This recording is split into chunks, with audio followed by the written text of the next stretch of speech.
Ley Orgánica 2/1979, de 3 de octubre, del Tribunal Constitucional. Título primero.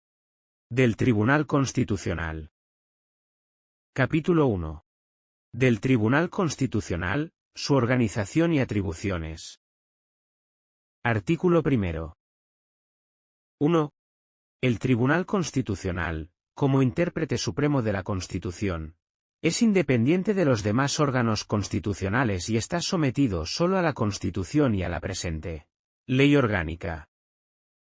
2. Es único en su orden y extiende su jurisdicción a todo el territorio nacional. Artículo segundo. 1. El Tribunal Constitucional conocerá en los casos y en la forma que esta ley determina del recurso y de la cuestión de inconstitucionalidad contra leyes, disposiciones normativas o actos con fuerza de ley. B. Del recurso de amparo por violación de los derechos y libertades públicos relacionados en el artículo 50. Y 3, 2, de la Constitución. C. De los conflictos constitucionales de competencia entre el Estado y las comunidades autónomas o de los de estas entre sí. D. De los conflictos entre los órganos constitucionales del Estado. D. Bis. De los conflictos en defensa de la autonomía local. E. De la declaración sobre la constitucionalidad de los tratados internacionales. E. Bis. Del control previo de inconstitucionalidad en el supuesto previsto en el artículo 79 de la presente ley. F. De las impugnaciones previstas en el número 2 del artículo 161 de la Constitución. G. De la verificación de los nombramientos de los magistrados del Tribunal Constitucional, para juzgar si los mismos reúnen los requisitos requeridos por la Constitución y la presente ley. H. De las demás materias que le atribuyen la Constitución y las leyes orgánicas. 2. El Tribunal Constitucional podrá dictar reglamentos sobre su propio funcionamiento y organización, así como sobre el régimen de su personal y servicios, dentro del ámbito de la presente ley. Estos reglamentos, que deberán ser aprobados por el Tribunal en pleno, se publicarán en el Boletín Oficial del Estado, autorizados por su presidente. Artículo 3. La competencia del Tribunal Constitucional se extiende al conocimiento y decisión de las cuestiones prejudiciales e incidentales no pertenecientes al orden constitucional, directamente relacionadas con la materia de que conoce, a los solos efectos del enjuiciamiento constitucional de esta. Artículo 4. 1. En ningún caso se podrá promover cuestión de jurisdicción o competencia al Tribunal Constitucional.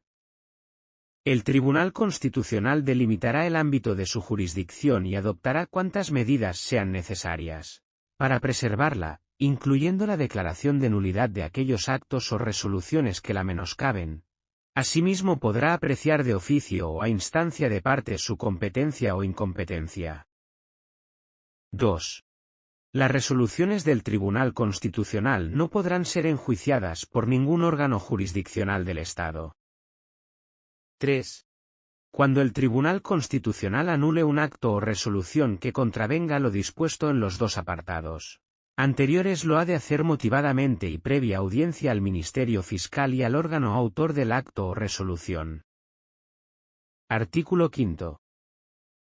El Tribunal Constitucional está integrado por 12 miembros, con el título de magistrados del Tribunal Constitucional.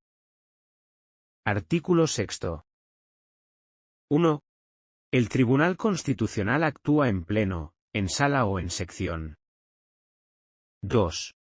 El pleno está integrado por todos los magistrados del tribunal. Lo preside el presidente del tribunal, y en su defecto, el vicepresidente, y a falta de ambos, el magistrado más antiguo en el cargo, y en caso de igual antigüedad, el de mayor edad. Artículo 7. 1. El Tribunal Constitucional consta de 2 salas. Cada sala está compuesta por 6 magistrados nombrados por el tribunal en pleno. 2. El presidente del tribunal lo es también de la sala primera, que presidirá en su defecto el magistrado más antiguo, en caso de igual antigüedad, el de mayor edad. 3. El vicepresidente del tribunal presidirá en la sala segunda, y en su defecto, el magistrado más antiguo y, en caso de igual antigüedad, el de mayor edad. Artículo 8. 1. Para el despacho ordinario y la decisión o propuesta, según proceda, sobre la admisibilidad o inadmisibilidad de procesos constitucionales, el Pleno y las salas constituirán secciones compuestas por el respectivo presidente o quien le sustituya y 2 magistrados. 2. Se dará cuenta al Pleno de las propuestas de admisión o inadmisión de asuntos de su competencia. En el caso de admisión, el Pleno podrá deferir a la sala que corresponda el conocimiento del asunto de que se trate, en los términos previstos en esta ley. 3. Podrá corresponder también a las secciones el conocimiento y resolución de aquellos asuntos de amparo que la sala correspondiente les defiera en los términos previstos en esta ley. Artículo 9. 1. El tribunal en pleno elige de entre sus miembros por votación secreta a su presidente y propone al rey su nombramiento. 2. En primera votación se requerirá la mayoría absoluta. Si ésta no se alcanzase, se procederá a una segunda votación, en la que resultará elegido quien obtuviese mayor número de votos. En caso de empate se efectuará una última votación y si éste se repitiese, será propuesto el de mayor antigüedad en el cargo y en caso de igualdad el de mayor edad. 3. El nombre del elegido se elevará al rey para su nombramiento por un periodo de 3 años, expirado el cual podrá ser reelegido por una sola vez. 4. El tribunal en pleno elegirá entre sus miembros, por el procedimiento señalado en el apartado 2 de este artículo y por el mismo periodo de 3 años, un vicepresidente, al que incumbe sustituir al presidente en caso de vacante, ausencia u otro motivo legal y presidir la sala segunda. Artículo 10. 1. El tribunal en pleno conoce de los siguientes asuntos: de la constitucionalidad o inconstitucionalidad de los tratados internacionales. B. De los recursos de inconstitucionalidad contra las leyes y demás disposiciones con valor de ley, excepto los de mera aplicación de doctrina, cuyo conocimiento podrá atribuirse a las salas en el trámite de admisión. Al atribuir a la sala el conocimiento del recurso, el Pleno deberá señalar la doctrina constitucional de aplicación. C. De las cuestiones de constitucionalidad que reserve para sí, las demás deberán deferirse a las salas según un turno objetivo. D. De los conflictos constitucionales de competencia entre el Estado y las comunidades autónomas o de los de estas entre sí. D. Bis. De los recursos previos de inconstitucionalidad contra proyectos de estatutos de autonomía y contra propuestas de reforma de los estatutos de autonomía. E. De las impugnaciones previstas en el apartado 2 del artículo 161 de la Constitución. F. De los conflictos en defensa de la autonomía local. G. De los conflictos entre los órganos constitucionales del Estado. H. De las anulaciones en defensa de la jurisdicción del tribunal previstas en el artículo 4.3. I. De la verificación del cumplimiento de los requisitos exigidos para el nombramiento de magistrado del Tribunal Constitucional. J. Del nombramiento de los magistrados que han de integrar cada una de las salas. K.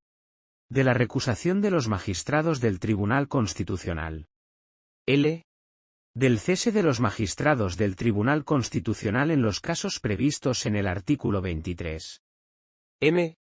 De la aprobación y modificación de los reglamentos del Tribunal. N.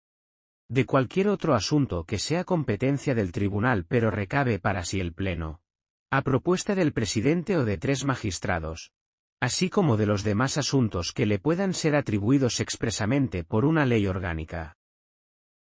2.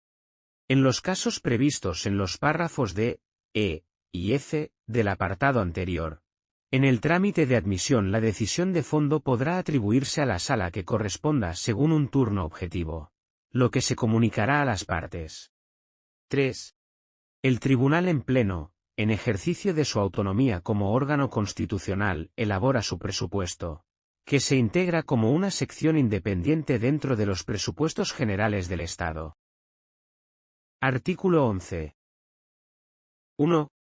Las salas del Tribunal Constitucional conocerán de los asuntos que, atribuidos a la justicia constitucional, no sean de la competencia del Pleno.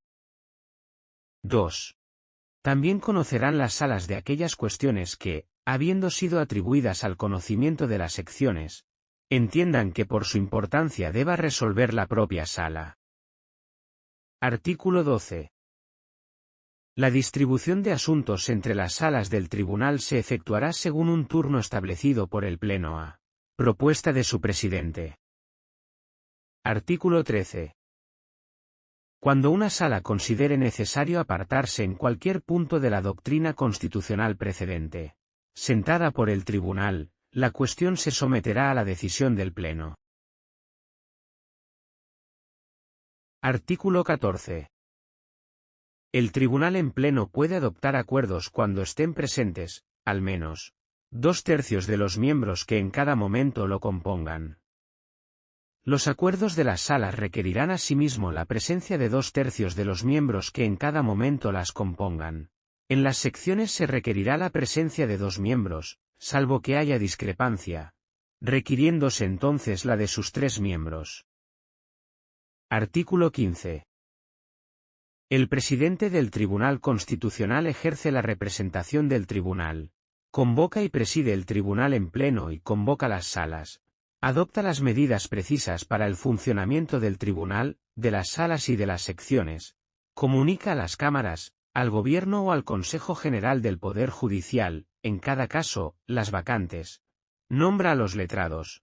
Convoca los concursos para cubrir las plazas de funcionarios y los puestos de personal laboral.